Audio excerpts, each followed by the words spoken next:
Jamie Ullman. This is my video for SIT 210 Embedded Systems Development, Task 7.3D, Raspberry Pi PWM. PWM stands for Pulse Width Modulation. We're going to be using a ultrasonic sensor to determine the distance between it and another object.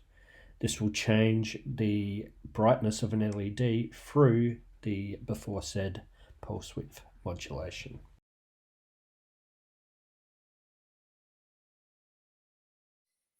Firstly, let's look at our physical circuit.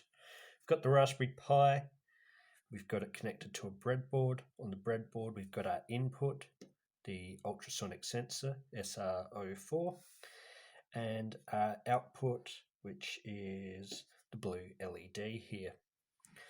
We've got our input sensor, our output sensor, which is the trigger connected to this yellow jumper lead, which is connected to GPIO pin 23 or physical pin 16. We've also got the output from the ultrasonic sensor, which is echo, connected to this green jumper lead, which is connected to physical pin 18 or GPIO pin 24.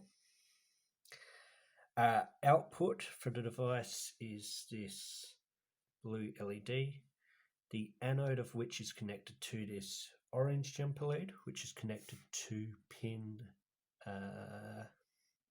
physical pin 12, which is GPIO pin 18. We've also got the ground and the 3.3 volt pins connected to the positive and negative tram tracks. And you may also notice we've got a couple of resistors connected around echo. That was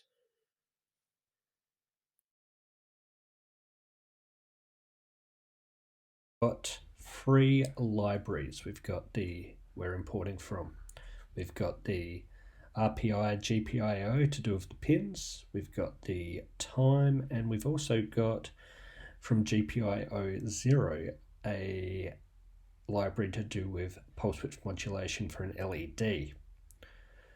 We've then decided to define two constants: the speed of sound at 34,000 centimeters per second and a maximum distance of 30 centimeters from the ultrasonic sensor.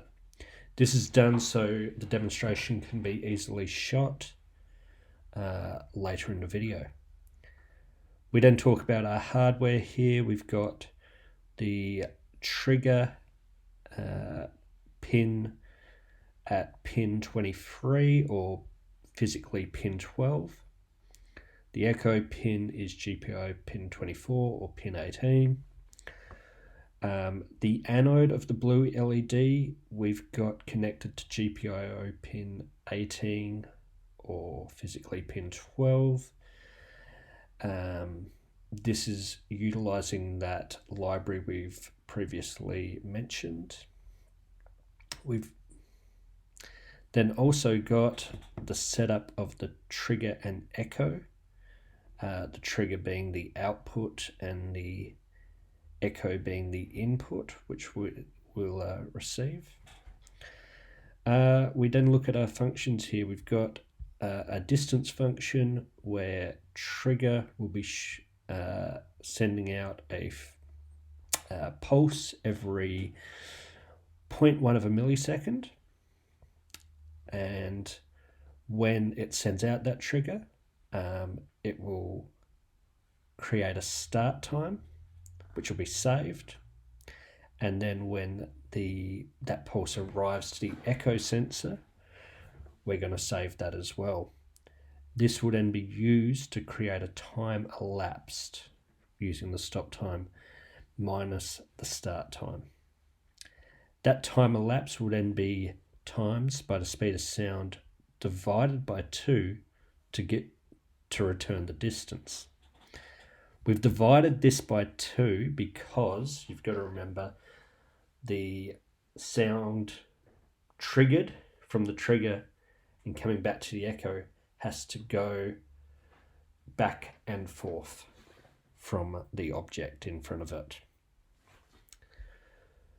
If we look further down, we've got, while true, the current distance is going to be that distance.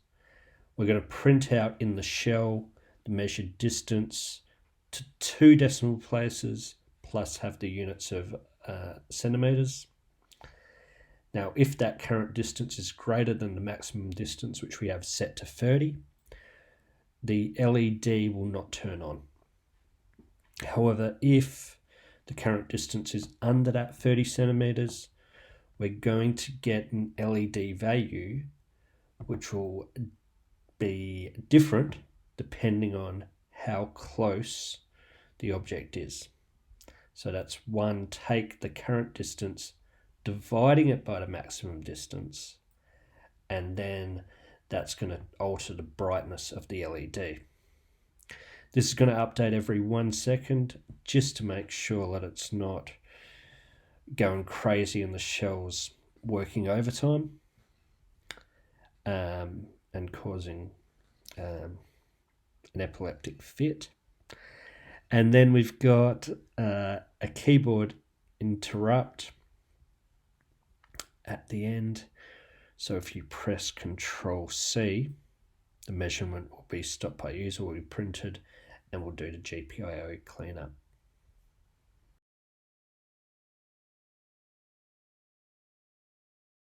So we now see our pulse width modulation system in action. We've got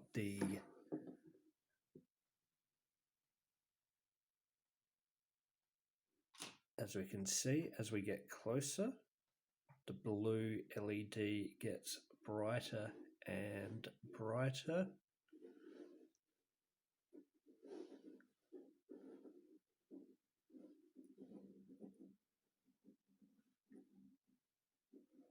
And as we move it further away, the LED gets dimmer and dimmer until if it gets past that 30 centimeters, it turns off altogether.